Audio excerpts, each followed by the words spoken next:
What's up, you guys? This is Adam Gillespie with Rancid and Sweaty Calves coming at you with yet another video.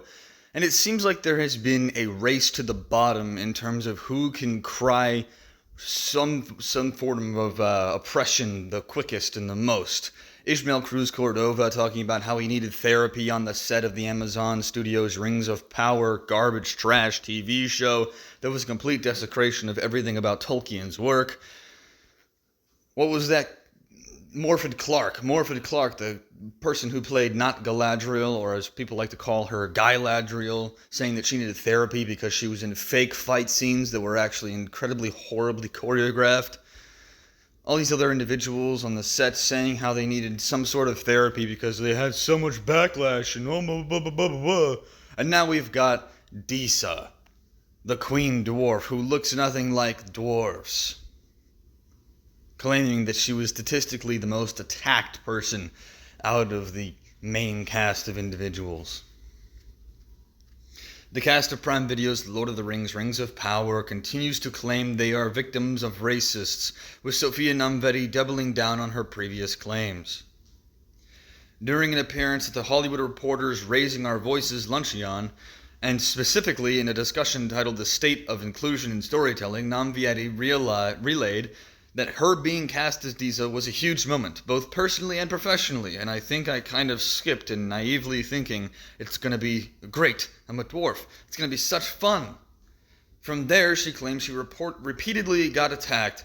When the announcement came out and pictures went up with about just our faces of who we were playing, I was statistically the most attacked cast member of the entire show. I would genuinely like to see the statistics that she's talking about, because as far as we know, she's just saying, yeah, I felt the most oppressed. I felt the worst about people who said that I shouldn't be a part of this because I'm not actually portraying a character that Tolkien ever wrote, ever. She continued, there were N-bombs. Again, I'd like to see the evidence. I had no place here. You're too fat. You're too black. Why are you here? I had one that was actually very polite who said, I'm sure you're a wonderful actress and a really lovely person. I just don't think you'd be a part of this. It's not right. If you could potentially just send a letter to Amazon with your resignation, I'd be very grateful. I thought, no, I'm not going to do that. I can't afford to resign for you. So sadly, I'm here to stay, even as her family was threatened, Numvetti said. And again, I'd like to see some legitimate evidence of that. All we've gotten from any of these individuals on the Rings of Power set or the Rings of Power cast is claims that they were attacked, claims that they were said something was said to them, and claims that there were lots of racists batting down the doors, trying to get inside, trying to say, oh, you don't deserve to be here, you black, blah, blah, blah, blah, blah, or you this or that, or you woman, or whatever, or some other garbage, which didn't happen. The Tolkien fan base simply said, Tolkien's world does not account for a dwarf to be of a darker skin color due to the fact that they more than likely came from a climate and a region where they were not exposed to sunlight, thus they did not need a lot of melanin in their skin, therefore they are pale in nature. The same goes for the elves, who were born in a time before the sun, before the light of the world was given to the world. So they were constantly under the starlight. They didn't have melanin in their skin because they didn't need to develop melanin in their skin. So they're all incredibly fair-skinned, and the majority of them have blonde hair. There are some who have darker hair, brown or black hair, but that is not, they do not have melanin. So they don't have this shade of darker skin that people would typically associate with being of a person of African American descent or black descent. You know, whatever it is that you want to label it as. The melanin level in elves and dwarves is extremely low because they did not need to develop high accounts of melanin. I mean, there are different shades of skin color with the hobbits, yes, but they were never described as specifically black. The darkest that they got were brown, kind of like a Sicilian skin tone. And then there were actually individuals who came from the south Probably around the area where Africa would be in terms of the Lord of the Rings map, in terms of the Middle-earth map, down towards the south, the Harajam, that would have had darker skin, more akin to that of the people of Africa. But they don't want to do that because the Harajam were bad guys in the Lord of the Rings story. So they don't want to make the dark-skinned people the bad guys, because I think that's going to make every black person look evil. It's like, no, only you guys think that. And I'm going off on a bit of a tangent, but it's important because there are rules and guidelines and species and ethnicities set up by Tolkien in his storyline that he took a painstakingly long amount of time to develop for the specific purpose of creating a coherent story that could be followed and understood and visualized by pretty much everyone who read it in a specific way, that everything that he had in his head he put down on that paper to make sense for the description of the story. It was not designed for someone to take the depiction of Aragorn being fair-skinned with a pale face and a speckled beard and long gray and black hair with green eyes and then say, yeah, he's definitely going to look like Idris Elba. There's no room for that interpretation in the description of the character. And I know people are going to go, oh, death of the author. No, death of the author does not, that's a stupid idea. Death of the author is essentially what people say when they say they want to reinterpret things. Death of the author is the author writes the story and puts it out, and then it's up to the audience to interpret what it means. No, what the author intends is what is the actual meaning of the story. Death of the author is incredibly stupid, because if you apply that to the real world, and you apply that to, I don't know, laws like, oh, the speed limit says 50 miles an hour, I'm going to go 120 because I interpret 50 as 120, and you run over 5 children on the way, you're going to get some people hurt. You're going to do some stupid stuff. Death of the author is an incredibly ignorant idea. But that's exactly what Amazon Prime decided to play into, and that's one of the reasons why it is that the show was such hot garbage. The actress asserted that she realized her place in the show is not just a celebration, it is an act of defiance against a reality that is simply not true, which is that we have no place on screens or in fantasy spaces. No one has ever said that. They simply said that in Tolkien's world, there is no room for a different ethnicity within a species of individuals that is described as fair-skinned. That's like saying that a cat is a dog in this fictional setting, and then having people somehow claim that cats are oppressed because they can't play dogs in movies. That's stupid.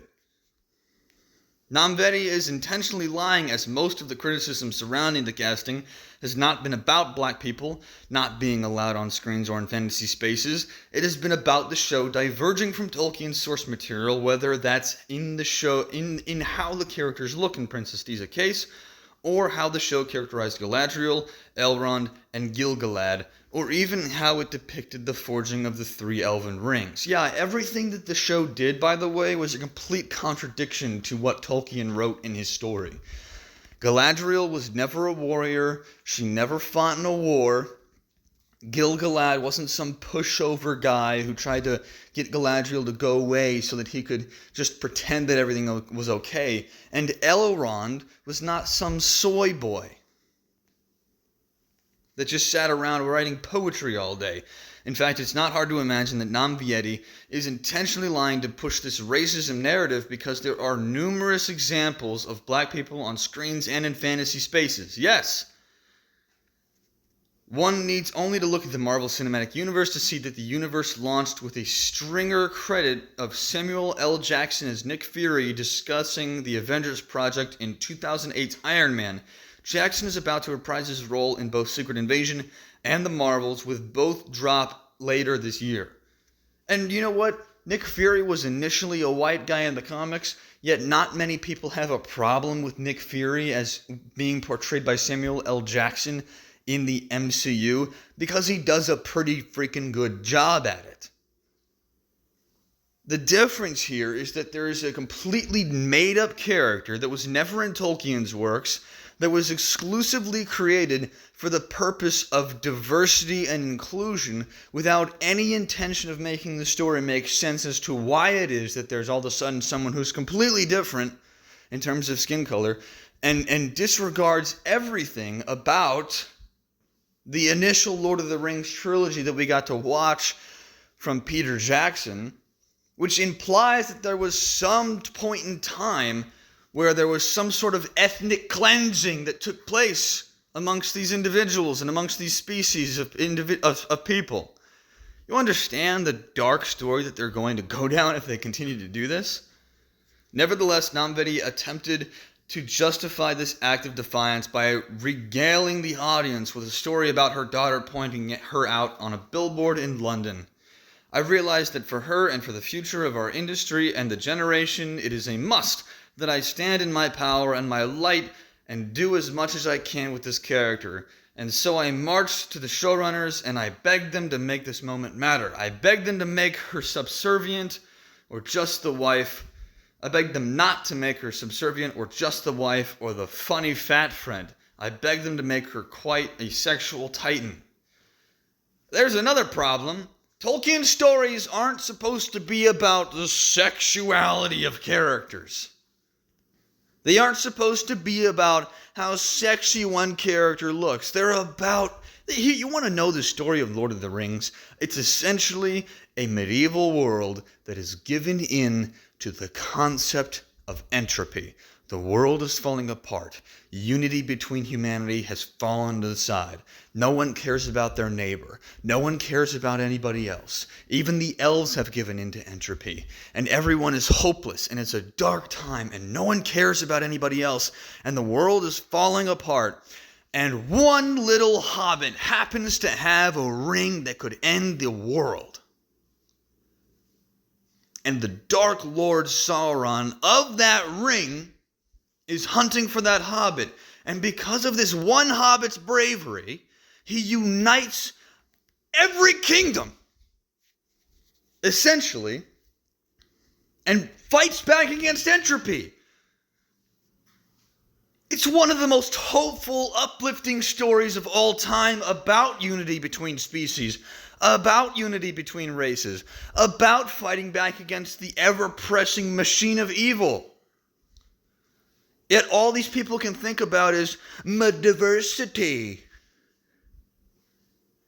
Oh, we need to talk about how Guy Ladriel is such an oppressed female character because they're not letting her continue her witch hunt for 1,000 years against Sauron because her brother died that one time. Oh, we need to talk about how there's oppression because the actress playing Disa is a black woman. We're gonna purposely inject a pointless and needless subplot about individuals of darker skin tones being somehow looked at differently. We're gonna just waste our time on a story that Tolkien never wrote because it wasn't important, because it didn't matter, because the story was already as complex and unifying as it needed to be. Yeah, let's just throw everything that Tolkien did out the window and forget everything that ever was and just say, yeah, Tolkien's stuff didn't matter. We're going to make our own story. We're going to make it better. That's what they thought. I guarantee you that's what they thought. Tolkien's writings are incredible. They're amazing. Like I said, it's the story of a world given into entropy, and because of the bravery of one little hobbit and the unifying of different individuals from different races and species, the world fights back against that entropy. The world fights back against the ever-pressing machine of evil and wins. That is what Tolkien's stories are about, and that's all they need to be about. That's all it ever needs to be about. But these people want to inject diversity, inclusion, and they want to talk about modern day politics, and they want to say something about someone having two spirits and blah, blah, blah, and it's just garbage. And all they can do is make garbage, because all they think about is garbage. Alright, I'm a little bit out of breath, so I'm going to end the video here. Let me know what you guys think in the comments below. Like this video if you enjoyed it. Share this video with your friends. Subscribe and hit that bell notification icon if you haven't already. And make sure to follow me on all my different socials. I leave links to those in the description below. I also hope you guys have a great day and a great rest of the week.